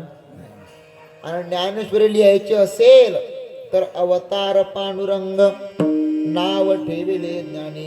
त्या देवाला संतांच्या स्वरूपात अवतार घ्यावा लागेल, तेव्हा ज्ञानेश्वरी लिहिता येईल. देवाला ज्ञानेश्वरी लिहिता येणार. युक्त असं आहे, भगवान श्रीकृष्णाने वर्णन केलं. काय वर्णन केलं, रिकामे तोंड करू गेले बडबड, गीता ऐसे गोड आपुळले. म्हणे कुरुक्षेत्रावरती अचानक देव रिकामी बोलायला गेले. काय गेले, रिकामे बोलायला. तर मुखामधून हिंदू धर्माचा धर्मग्रंथ बाहेर निघाला रिकामा बोलायला गेले तर. इथं ज्ञानोबरायांना आपल्या श्रीगुरूंनी आज्ञा केली की तुम्ही काय करा, गीतेवरती भाष्य लिहा. श्रीगुरूंनी आज्ञा केली, जय जय व शुद्धे उदारे प्रसिद्धी अनव्रतानंदे भविष्यती. काय माझे श्रीगुरु कसे आहेत म्हणे, उदार आहेत. कारण त्या श्रीगुरूंनी आज्ञा केली म्हणून मी आज काय करतोय, ज्ञानेश्वरी लिहितोय. देवाने विचार केला, जर मी ज्ञानेश्वरी लिहिण्याकरता बसतो असतो तर मला ज्या प्रकारे ज्ञानोबरायांनी ज्ञानेश्वरी लिहिली तशी मला ज्ञानेश्वरी लिहिता आली नसती. म्हणून महाराज ज्ञानेश्वरी आणि गाथा आणि संत वाङ्मय याच्यापासून एखादा व्यक्ती दुरावला, दूर गेला की त्या व्यक्तीला त्या ठिकाणी नष्ट व्हावंच लागतं.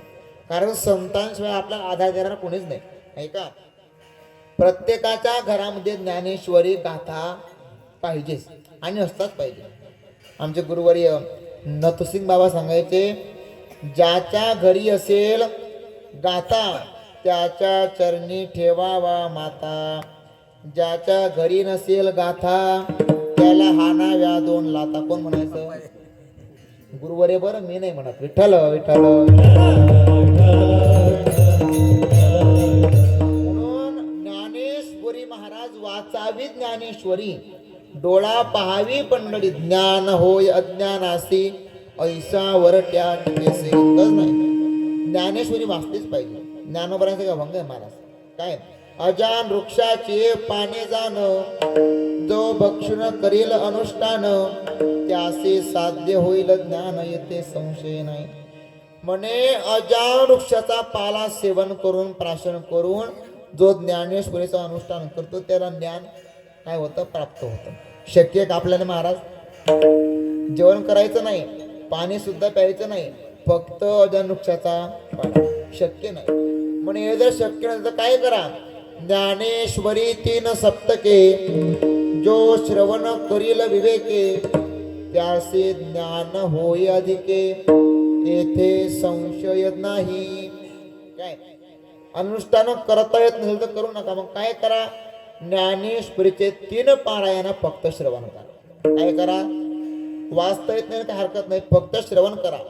आणि तुम्ही ज्ञानेश्वरीचे पारायण फक्त 3 पारायण श्रवण केले तर त्याशी ज्ञान होय अधिके, ते संशय नाही. मन कर्णिका भागीरथी, इंद्रायणीचे स्नान करती, ते मोक्ष पदासी जाती, येते संशय नाही. आळंदीमध्ये फक्त इंद्रायणी नाही, आळंदीमध्ये भागीरथी आहे, मनकर्णिका आहे, कुबेर गंगा आहे. अशा त्रिवेणी संगमाने युक्त असणारे म्हणजे काय आहे, आळंदी आहे. आणि त्या ज्ञानेश्वरीचं, ज्या ज्ञानोबरांनी ज्ञानेश्वरी लिहिली ती ज्ञानेश्वरी भगवंत म्हणतात की ज्ञानोबरांनी जी लिहिली ते मला लिहिता आली नसती. का बरं, कारण जे सामर्थ्य संतांचा अवतार घेऊन होतं ते देवाच्या स्वरूपामध्ये होऊ शकत नाही. म्हणजे देवाचं न संतांचं सामर्थ्य काय, देव आणि संत एकच आहे, यांच्यामध्ये भिन्नता नाही. परंतु देवाचं स्वरूप वेगळं आहे आणि देवाला अवतार घेऊन काय, देवाला अवतार घेऊन मृत्यू लोकामध्ये संतांच्या स्वरूपात लोकांचा उद्धार करणारा जो अवतार होता त्याला म्हणतात संत. ऐका, सांगा देव काना होते. जगद्गुरु तुकोबारायांनी निर्जीव असणारा काय, नंदी, त्या नंदीला काय केलं महाराज, त्याच्या माध्यम काय काढावं, दूध काढावं. एलेश्वरा ते पूजिले, दूध नंदीचे काढिले. कोणी काढावं, तुकोबारायांनी. भगवंताला शक्य नाही महाराज, देवाला हे करता येत. देवाने द्वापार युगामध्ये भगवान श्रीकृष्णांच्या अवतारामध्ये देवाने सजीव नंदीचं काय काढावं, सजीव बरं, निर्जीव नाही. मग किती मोठा फरक आहे. संतांचा महिना म्हटला तर शाब्दिकाचे काम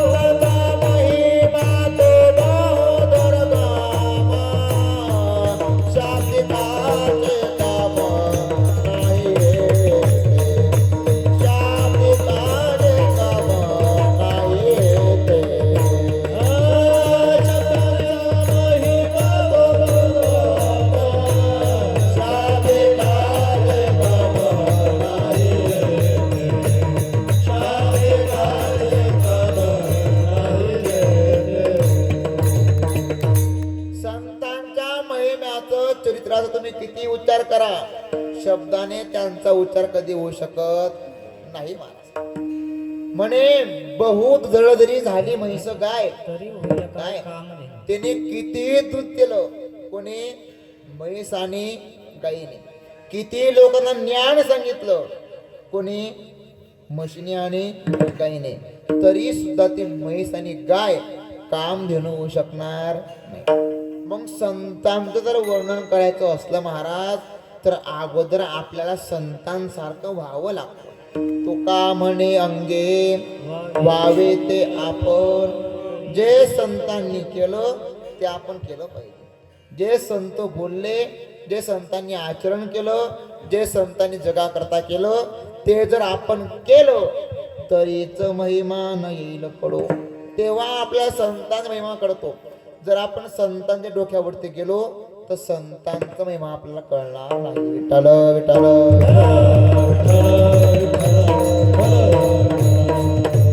म्हणे देवाला शक्य नाही. काय शक्य नाही? जे संतांनी मृत्यू लोकामध्ये येऊन अवतार घेऊन जे जगाकरता कार्य केलं, लोकांना दाखवून दिलं, ते देवाला शक्य नाही. म्हणून ते देव सांगा देव का न होती, याची या ठिकाणी आपण पाहायला गेलं तर 10 प्रकारचे अर्थ आहेत. सांगा देव का न होती. काही लोकांना शंका येते, काऊ महाराज संत महात्म्यांनी इतकं रेडा बोलवला, भिंत चालवली, मग ते देव नाही काय करतंय? सांगा देव का न होते, मग ते देवच आहे, हा हे करत. आणि दुसरा अर्थ म्हणजे काय? की देवाला हे करता येत नाही. काय करता येत नाही? देवाला रेड्याच्या मस्तकावरती हात ठेवून ऋग्वेद बोलवता येत नाही. देवाला जड असणारी भिंत चालवता येत नाही. देवाला शक्य नाही. देवाला संतांच्या स्वरूपामध्ये अवतार घ्यावा लागतो आणि तेव्हा कुठेतरी संत महात्मे करतात. म्हणून निळोबाला म्हणतात देव संतांची बरोबरी करू शकत नाही. अभंगाच्या श्रेच्या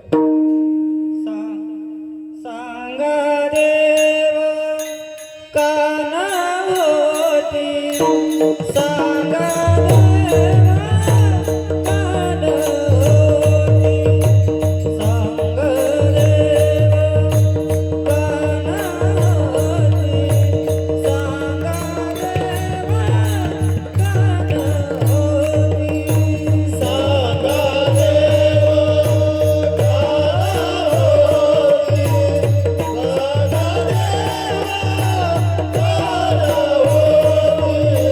सांगा देव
सांगा देव कान होते, निर्जीव चालविली भिंती. म्हणे 1400 वर्षापर्यंत जगला, जगून सुद्धा त्याला पुन्हा जन्म मिळाला. केव्हा मिळाला? ज्यावेळेस त्याचा गर्व काय झाला? नष्ट झाला. केव्हा झाला? 1400 वर्षाचे तपते रहिवासी. 1400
वर्षाचे तप्ती तीर रहिवासी.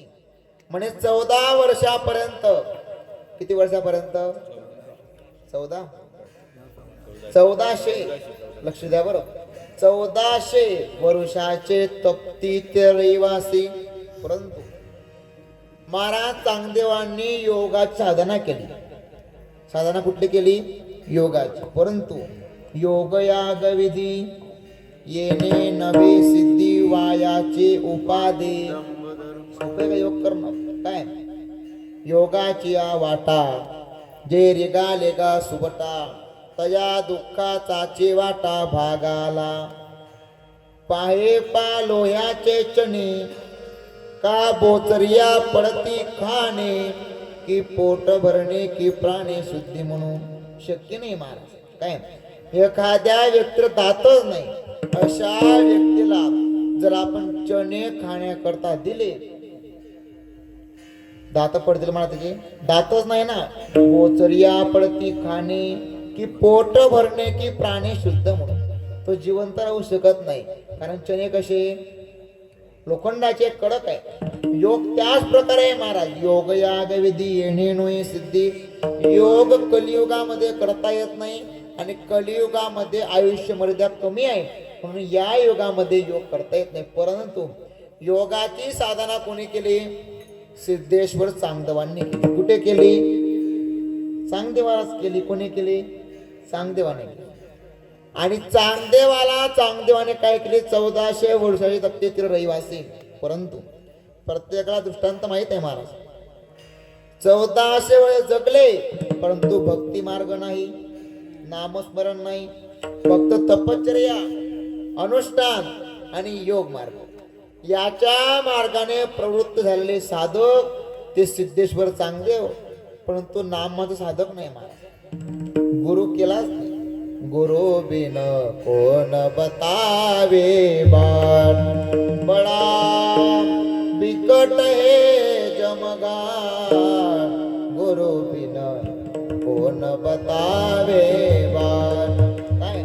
जर आपण गुरु केलाच नाही तर तो गुरु आपल्याला खरा मार्ग दाखवू शकत नाही. 1400 वर्ष जगलेला चांगदेव आणि नंतर त्याला कळालं. दृष्टांत माहित आहे प्रत्येकाला. एका लहानशा मुक्ताने, लहानशा मुलीने फक्त राम कृष्ण हरी म्हटलं आणि पडलेलं कुत्र्याचं ते हाड उचलावं आणि मेलेला प्रथम अंगावरती फिरून फेकून दिलं. मेलेले लोक काय झाले? जिवंत झाले. हा मुक्ताईचा महिमा कोणाला कळाला? चांगदेवाला कळाला. महिमा कळाला. परंतु त्यांना आपल्याकडे बोलवायचं असेल, कोणाला? चायरे भाऊबंडांना, मुक्ताईंना बोलवायचं आहे, परंतु ते असे येऊ शकत नाही. त्यांना पत्र लिहावं लागेल. मग चांगदेव महाराज पत्र लिहिण्याकरता बसले महाराज. पहा, 1400 वर्ष जगलेला चांगदेव आणि 5 वर्षाचे मुक्ताई. ऐका, पत्र लिहिण्याकरता बसले. परंतु श्री जर लिहिलं, काय लिहिलं? श्री जर लिहिलं. कारण श्री शब्द, आता व्याकरण सांगायला वेळ द्यायला लागला. श्री शब्द कोणाच्याही नावापुढे लावता येत नाही. श्री म्हणजे कोण आहे? लक्ष्मी आहे. श्री म्हणजे कोण आहे? धन आहे. श्री म्हणजे कोण आहे? कुबेर आहे. श्री कोणाचाही समोर लावता येत नाही. श्री जर लावायला गेलो तर या ठिकाणी म्हणे ते वयाने कसे आहेत? लहान आहे म्हणून श्री काही लावता येणार? जाऊ द्या. चिरंजीव जर लावायला गेलो तर ज्ञानाने कसे आहेत? अहो, एका वर्षानंतर आपण समाधी मोकळी करून उठतो, आपली दृष्टी प्रेतांवरती पडते, तेव्हा कुठेतरी प्रेत जिवंत होऊन जातात. परंतु गंमत काय? म्हणे एका क्षणामध्ये फक्त मंत्राच्या नामस्मरणाने त्याने फक्त एका स्मरणात मेलेले प्रेत काय केले? जिवंत केले. म्हणून चिरंजीवी लावता येईल. म्हणजे काय करावं? हे कोरस पत्र घेऊन जा. कोरं पत्र आलं आणि ज्ञानोबराय भिंतीवरती बसले होते. आपला विषय काय चालू आहे? भिंतीचा. ज्ञानोबराय भिंतीवरती बसलेले आहेत आणि ज्ञानोबरायने पत्र पाहिलं, मुक्ताईला दाखवलं. म्हणे, मुक्ताबाई 1400 वर्ष जगला. कुठे राहिला?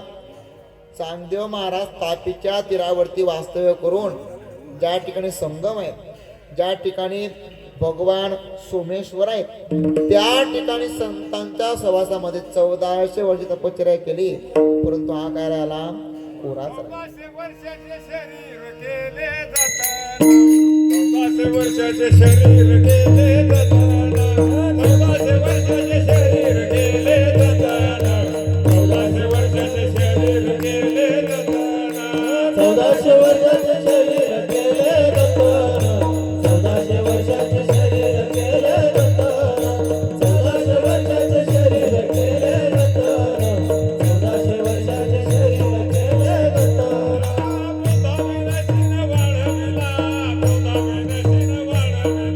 बोधावी नशीन वाढविला, बोधारी नशीन वाढविला, बोधारी नशीन वाढविला, बोधावी नशीन वाढविला, बोधावी नशीन वाढविला, बोधावी नशीन चौदाशे वर्षाचे शरीर गेले जाताना, 1400 वर्षाचे शरीर गेले जाताना, 1400 वर्षाचे शरीर गेले जाताना, 1400 वर्षाचे शरीर गेले जाताना. 1400 वर्षाचे शरीर काय केलं म्हणे? जतन केलं, सांभाळलं, परंतु ज्ञान मात्र नाही. मुक्ताने सांगितलं ज्ञानोबराया, आता हे कोरपत्र आहे खरंय, परंतु हे कोरपत्र पुन्हा कोर व्हायला नको. मला कळतंय ना? मुक्ताने काय सांगितलं ज्ञानोबराया, हे पत्र कोर आहे खरंय, परंतु हेच पत्र पुन्हा कोर व्हायला नको. हे पत्र ज्ञानाने, भक्तीने, साधनेने, गुरुच्या आश्रयाने काय झालं पाहिजे? परिपक्व झालं पाहिजे. म्हणून योगाच्या वाटा सोडून याला श्री गुरुच्या भक्तीच्या साधनेच्या खरा वाटवा दाखवा. त्यावेळेस मुक्ताईने सांगितलं आणि ज्ञानोबांनी 65 वेळा लिहिल्या, ते म्हणजे चांगदेव 65. आणि तो ग्रंथ ज्यावेळी चांगदेवांकडे आला, महाराज पाहिलं, अरे मी कोरं पत्र पाठवलं, परंतु यांनी तर माझ्यावरती काय केले? टीकाच करून टाकली. टीका म्हणजे काय? विनोद नाही बरं, निंदा करणं टीका नाही. टीका म्हणजे लिहिणं. म्हणजे यांनी माझ्यावर काय केली? टीकाच केली. म्हणून यांना भेटण्याला जावं लागेल, परंतु अहंकार केला का महाराज? मग भेटण्याला जायचं आहेच. मग चांगदेवांनी काय केलं? सजीव असणारा वाघ आहे आणि सजीव असणारा सर्प हातामध्ये घेतला आणि सर्व शिष्य मंडळींच्या सोबत त्या ठिकाणी अलंकापुराकडे निघाले. निघाल्यानंतर महाराज एका भक्ताने बातमी ज्ञानोबारांना सांगितली. ज्ञानोबाराया म्हणे चांगदेव जे 1400 वर्षापर्यंत जगले ते चांगदेव तुमच्या भेटीकरता येत आहेत, अधिकारी आहेत, परंतु यांना माहित नाही की यांनीच त्यांना काय पाठवलं? पत्र पाठवलं. म्हणजे त्यांना भेटण्याला जावं लागेल. कारण कसं आहे, आपल्या जर घरी जर कुठला अतिथी पाहुणा जर येत असेल तर त्याला घेण्याकडे जावं लागतं. सांगितलं महाराज. म्हणजे काय करावं? सजीव असणारा वाघ आहे, सजीव असणारा सर्प आहे. मग आपण काय करा? हे योगाच्या मार्गाने आता काय, आपण भक्तीच्या मार्गाने जाऊ. कोणी सांगितलं? ज्ञानोबाराय. ज्या भिंतीवरती ज्ञानोबाराय बसले त्या भिंतीला आज्ञा केली महाराज आणि चालविली जड भिंती, हरली चांगयाची भ्रांती, मोक्ष मार्गीचा सांगा ते ज्ञानोबाराय. ऐका, ज्या वेळेस त्या चांगदेवाची सर्व भ्रांती काय झाली महाराज? नष्ट झाली. आणि भ्रांती नष्ट झाली. त्याने पाहिलं आपण सजीवांवरती अधिकार करू शकतो. कशामुळे? योगाच्या माध्यमातून.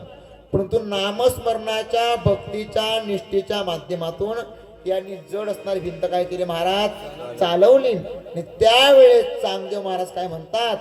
ज्ञानोबाराया मी तुमच्या चरणावरती मस्तक ठेवतो. परंतु ज्ञानोबारांनी सांगितलं हा महिमा काही माझा नाही, हा महिमा कोणाचा आहे?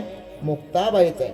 आणि सांगितल्यानंतर चांगदेव म्हणे आजे जन्म आलो, गुरु पुत्र झालो. त्यांना वाटलं 1400 वर्षापर्यंत जगलो, पण जगलेलं काय झालं? सर्व व्यर्थ झालं. कशामुळे? कारण गुरुच नाही. गुरु बिन कोण बतावे बाट. जर गुरुने जर हा मार्ग दाखवला आपण त्या मार्गावरतीच गेलो पाहिजे. कशामुळे? गुरुने दाखवला म्हणून. त्यावेळेस ते म्हणाले इतके वर्ष जगलो परंतु काय झालं, निष्फळ झालो, वेळ वाया गेला. म्हणे चांग देव म्हणे आजी जन्म आलो आणि गुरु पुत्र झालो मुक्ताईचा. आणि सांगितल्यानंतर महाराज आदिशक्ती मुक्ताईने चांगदेवाला जवळ घेतलं आणि खरं ब्रह्मरस, खरा जो ब्रह्मरस आहे त्या खरा ब्रह्मरसाचं सेवन कोणी केलं, चांगदेवाने केलं. म्हणून गुरु कोण आहे, गुरु हा संत कुडीचा राजा, गुरु हा प्राण विसावा माझा, गुरु विन देव तुझा पाहता नाही त्रैलोकी. गुरु आणि देव काही वेगळा नाही, हे दोन्ही एकच आहे. म्हणून गुरु हा कामधेनु गाय, गुरु हा भक्ता लागी माय. गुरु सर्व काही आहे मला शिकायचं, फक्त आपण जर केलं तर आहे बरोबर, नाही तर होऊ शकणार नाही.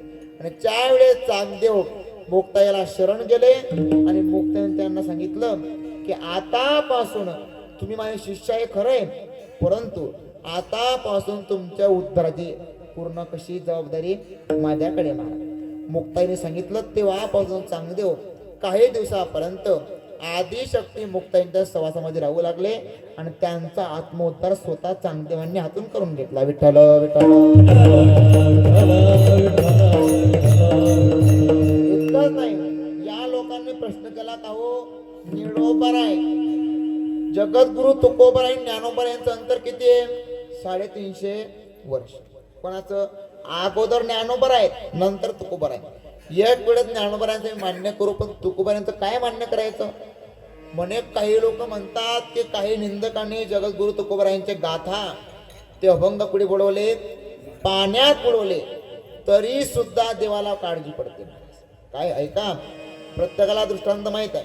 लोकांना वाटलं तुकाराम महाराज कोण आहे, साधारण मनुष्य आहे, फक्त नामस्मरण करतो आणि हा वेदाच्या खऱ्या रुच्या, वेदाचा तो अर्थ आम्हा ठावा. कोणाला, तुकोबाराय म्हणतात खरा वेदाचा अर्थ फक्त आम्हाला माहित आहे, तुम्हाला माहित नाही म्हणे. कोण म्हणतं, तुकोबाराय. आणि त्या तुकोबारायांना सभेत बोलवलं महाराज. म्हणे तुकाराम महाराज तुम्ही लोकांपर्यंत खरा मार्ग, उघड नामस्मरण, उघड ज्ञान लोकांना सांगू शकत नाही, तुमचा अधिकार नाही म्हणे. म्हणजे तुम्हाला आम्ही शिक्षा देतो की तुम्ही जे तुमच्या हाताने मुखाच्या माध्यमातून जे काही ग्रंथ, जे काही अभंग निर्माण केले, तो गाथा तुम्हाला कुठे बुडवावा लागेल, इंद्रायणीमध्ये डोहामध्ये बुडवावं लागेल. तुकोबारांनी होकार दिला महाराज. आणि होकार दिल्यानंतर स्वतः गाथा घ्यावा आणि त्या ठिकाणी इंद्रायणी मातेच्या डोहामध्ये त्या मंडळींनी दगड बांधून पाण्यात बुडवला महाराज. परंतु तुकोबारांचा प्राण म्हणजे कोण आहे, गाथा आहे. ऐका, आता जरी तुकोबाराय आपला सदैव वैकुंठ गमन सोहळा जरी झाला असला तरी तुकोबारांचं चैतन्य म्हणजे गाथामध्ये आहे. ज्ञानोबाराय चैतन्य म्हणजे कुठे आहे, ज्ञानेश्वरीमध्ये आहे. ज्ञानोबाराय म्हणजे ज्ञानेश्वरी आणि तुकोबाराय म्हणजे तुकाराम गाथा. ऐका, तुकोबारायांनी 13-14 दिवसापर्यंत त्या ठिकाणी इंद्रायणी माझ्या तीरावरती उपोषण केलं. पिण्याकरता काहीच नाही, खाण्याकरता काहीच नाही, तेच गाथाच आमचं काही सर्व काही आहे. मग उपोषण केलं आणि उपोषण केल्यानंतर त्या ठिकाणी देवाला काळजी पडली. देवाला काळजी पडली आणि देव आले महाराज. परंतु देवाने स्वतःहून तो गाथा वरती आणावा. आणि आल्यानंतर तुकोबारांनी प्रश्न केला का हो देवा, जर तुम्हाला हा गाथा पुन्हा जर वरती आणायचा होताच तर अगोदर आणला असता, आता का आणला. परंतु त्या ठिकाणी इंद्रायणी माता प्रकट झाली. म्हणजे तुकोबाराया, अहो तुमच्या गाथेचं इतकं मोठं सामर्थ्य आहे की 14 दिवसापर्यंत मी तुमच्या गाथेचं काय केलं, पारायण केलं, चिंतन केलं आणि त्या गाथेमुळे मी आज पवित्र झाले. म्हणून मला क्षमा करा, इतका दिवसापर्यंत तुमचा गाथा कुठे राहिला, पाण्यामध्ये राहिला. परंतु महाराज देवाने जो गाथावरती तरंगला त्या गाथेला पाण्याला सुद्धा बुंद पायाला. ज्याला आपण प्रयास करा आणि एखाद्या चांगल्या वयांना पुस्तकांना गोळा करून दगड बांधून पाण्यात टाका महाराज, 2 दिवसांचा काय त्यांचा काय होईल, गारा होईल. परंतु 13-14 दिवसापर्यंत तुकोबारायांच्या अभंगाला गाथेला पाण्याला सुद्धा काय झाला, स्पर्श झाला नाही. आणि निळोबारांनी जेव्हा हे दृष्टांत पाहिलं की तुकोबारांसाठी महात्म्य आहे, हे सामर्थ्य कशामुळे आहे, नामचिंतनाचं सामर्थ्य आहे. आणि ते कागद कोरडे झाले पाण्यामध्ये राहून सुद्धा ज्या वेळेचे दृष्टांत हे उदाहरण निळोबरांनी पाहिलं त्यावेळेस निळोबराय अभंगाच्या तिसऱ्या चरणात कोरडे कागद कोरडे कागद कोरडे कागद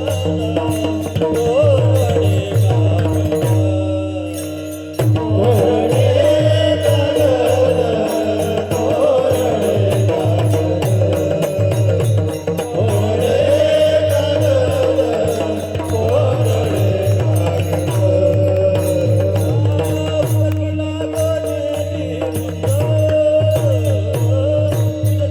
कागद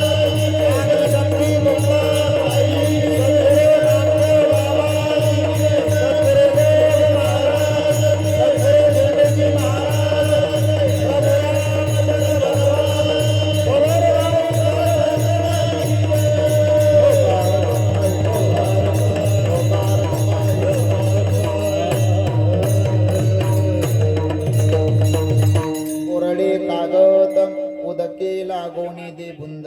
हे जे काही सामर्थ्य आहे महाराज, ते सामर्थ्य म्हटलं, ते सामर्थ्य फक्त कोणाचं आहे? संतांचं आहे. तुकोबारांचा गाथा पाण्यामध्ये का तरंगला याचं कारण काय? कारण तुकोबारांचा अधिकार मोठा आहे आणि तुकोबारांनी फक्त टाइमपास नाही केला. तुकोबारांचं एक प्रमाण आहे महाराज, काय? शिंक जांभुडी खोकला ही तुकाची वेळ वाया गेला. तुकोबारा म्हणतात आम्ही फक्त नामस्मरण केलं. ते नामस्मरण कसं केलं? एकांतामध्ये केलं. आणि ते खरं नामस्मरण एकांतामध्ये राहून खरा ब्रह्मरसाने काय केला? सेवन केला. तो का म्हणे आम्हा एकांताचा वास ब्रह्मी ब्रह्मरस सेवू सदा. आता हे सोडे झाले त्रिभुवन विषय दोन सांडेरी. निळोबारा म्हणतात आपण जर संतांच्या चरणावरती विश्वास ठेवून, संतांचे चरण धरून त्यांच्यावरती विश्वास ठेवला तर ते संत महात्मे आपल्याला खरी भवनदी पार करून आपला उद्धार करतील. हेच निळोबारा अभंगाच्या शेवटी. निडामन बारा निडामन बारा निडामन बारा निडामन बारा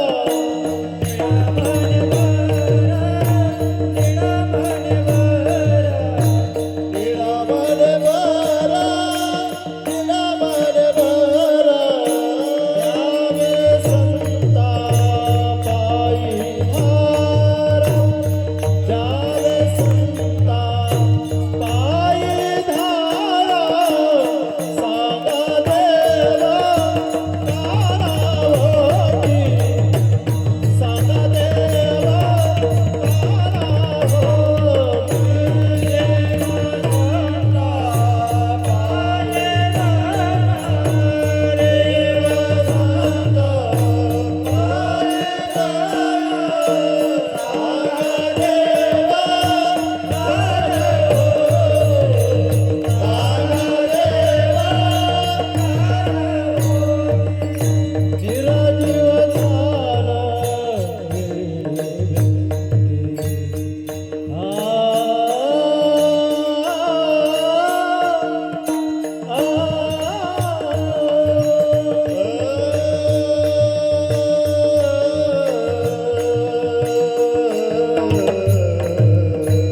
सांगा देव का न होती निर्जीव चालविरी भिंती निळोबाला म्हणतात की संतांशिवाय आपला जगामध्ये उद्धार करू कोणी करू शकत नाही. आणि तुकोबारांचं एक प्रमाण आहे मला, बरवे झाले आजीवरी नाही पडिलो मृत्यूचे आहारी वाचून आलो यथवरी उरले ती हरी तुम्हा समर्पण देवा. की आम्हाला माहित आहे की हा देह केव्हा जाईल सांगता येत नाही, परंतु आतापर्यंत या क्षणापर्यंत आम्ही जिवंत आहे, परंतु याच्या पुढे जे काही आमचं तुला आयुष्य आहे ते फक्त तुला कसं आहे समर्पित आहे. ज्ञानेश्वर माऊली